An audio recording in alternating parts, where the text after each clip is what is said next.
everybody. This is Tyson and Trisha from Wonder Lake, Illinois. We are continuing our New Year's Day or New Year's Eve tradition of cooking a prime rib roast. This particular rib roast came from Hub Market in McHenry, and if you want to get just completely gouged, go to the Hub Market. $182, better be good. And we got it out of the refrigerator. We're gonna let this settle for about an hour and let it come to room temp. We'll talk to you later, about an hour later. Riveting. Hi again. Step 2 of our deep fry of the rib roast is we want to add a little seasoning to the rib roast. And you don't gotta go crazy with it. You can just have salt and pepper mixed in with a little bit of garlic powder. Some people like to inject it, and we're not going to do that. It actually looks sort of gross when you cut into it after you inject it. You agree? Do you agree? I agree. Okay. And we leave the bone on. The butcher actually cut the bone, and we'll be frying that with it on. But as I said before, we're just going to put a little bit of salt and pepper on there. Just rub it in. You know, be liberal with it. It's a huge piece of meat, so it's not gonna matter if you put too much on. It'd be hard to actually put too much on, I think.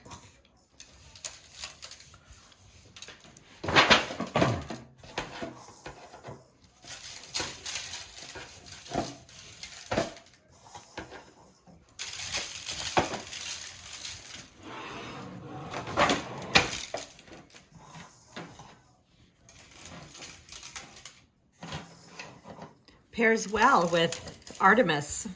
You don't know that yet, but probably. It will. Like I said, use up as much as you can of your salt and pepper mixture.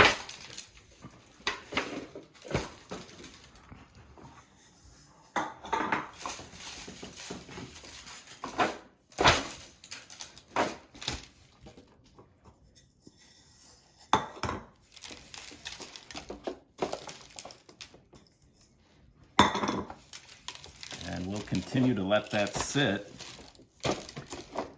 while we're waiting for it to cool down, come to room temp, and then we'll be able to put that into the fryer soon. So we'll see you back here when it's probably time to fry this up.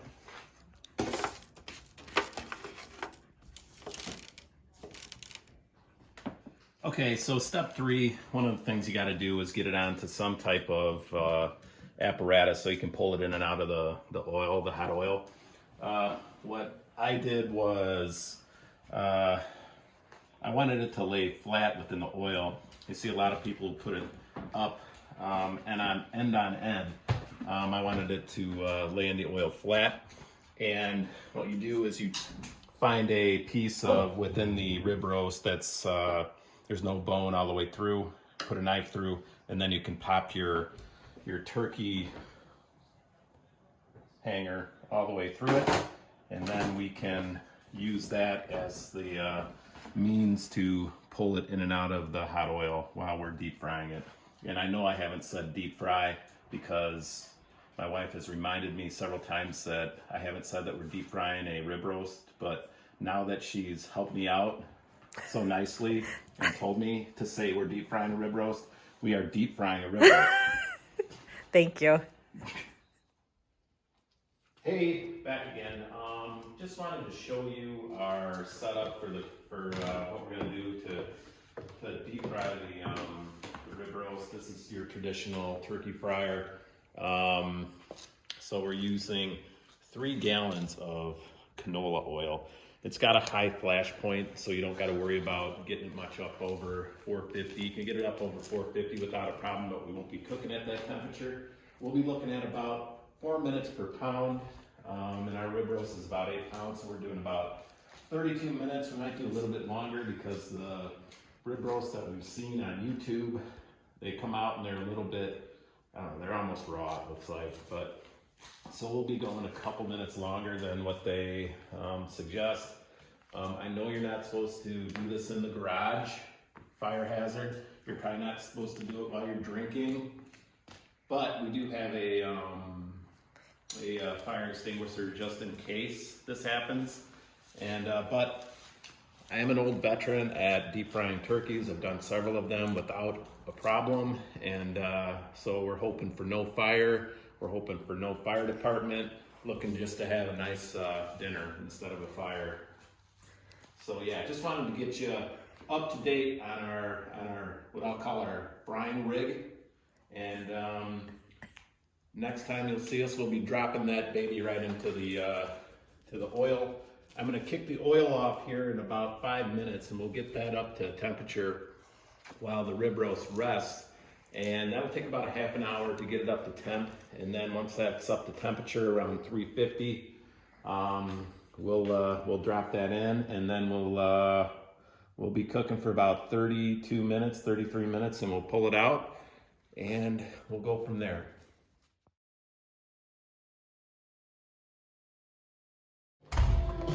All right, the time is here to drop the prime rib into the oil. Honey, I'll let you take it from here. All right, so this is really step 4 of the process. We're gonna drop the prime rib into the oil. Make sure you have a glove. It's recommended, at least, unless you got really tough hands. So you want to drop it in slow so the oil doesn't boil up over the side of the area here. And I guess really, if you really want to be totally safe, you should stop the flame. But like we mentioned before, we are veterans. So here we go. And you gotta lower it in very slowly.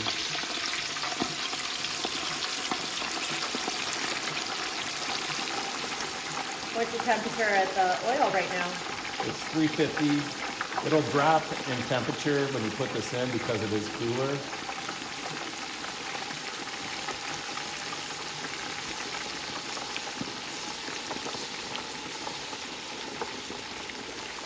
Yeah, it's already dropping probably about 10 degrees. There it goes.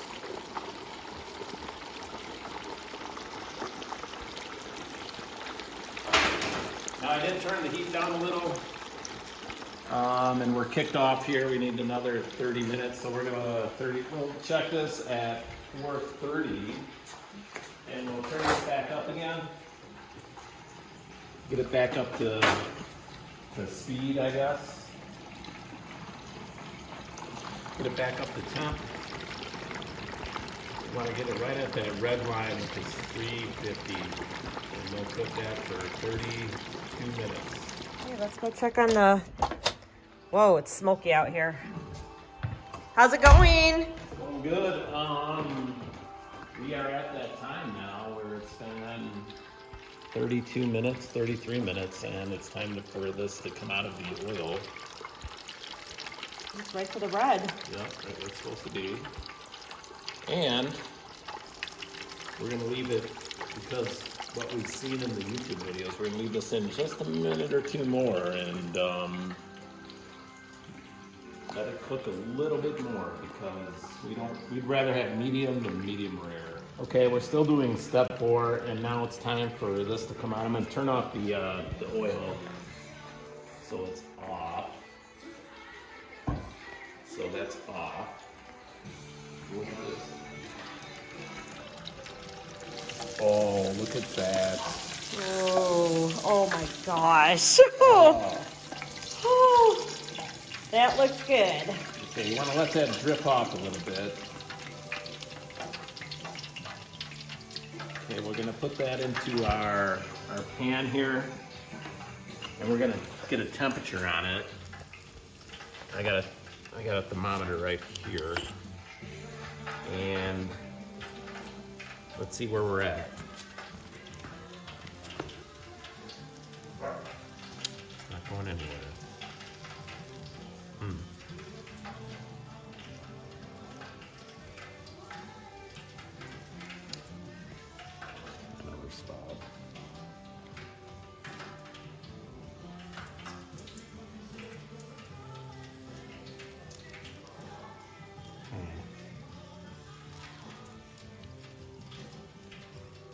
we need to go higher. What do you think? Yeah. Going back in. It's not hot enough in the middle. This is bad. This is not good. This could be a catastrophe. We do not want to ruin this piece of meat.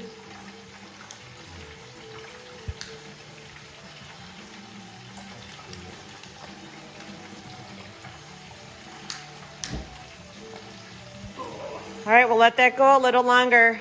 Just a little bit, yeah. I'm concerned. A little concerned. This is not good. Maybe the thermometer's bad. Maybe we should get a different thermometer. After a little bit of thought there and some panic, we've decided to pull this out. There's been some, I guess, good temperature readings in there. So we're gonna cover this for the next half hour. Well, 30 minutes. We'll let that go for 30 minutes and we'll see at 5:08 and we'll cut this baby open.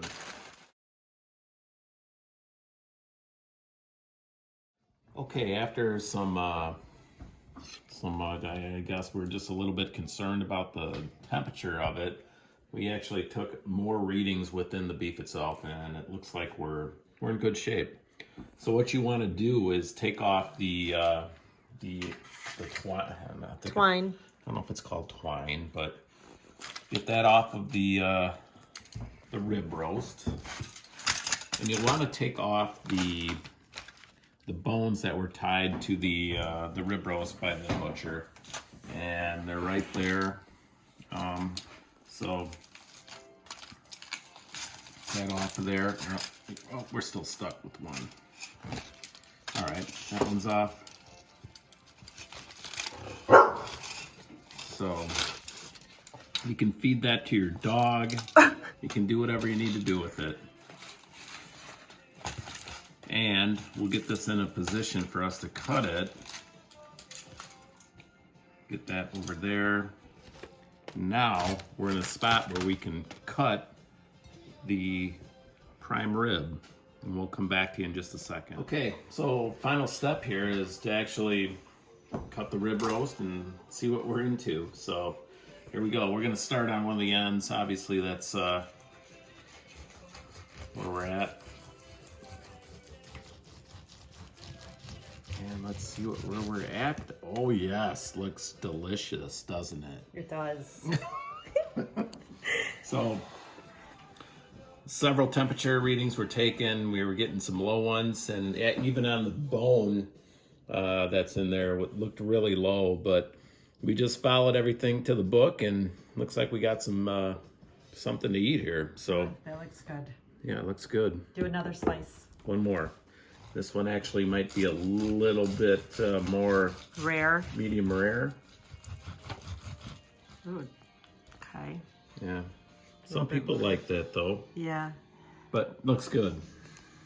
All right, let's eat it. Let's do it.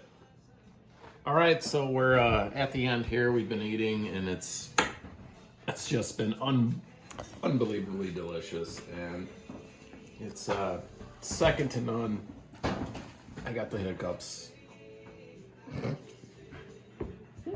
Happy New Year. Happy New Year.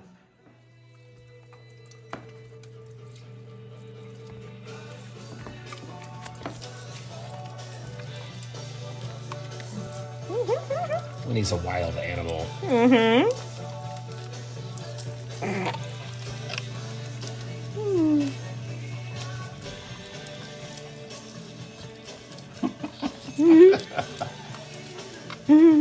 He's hungry.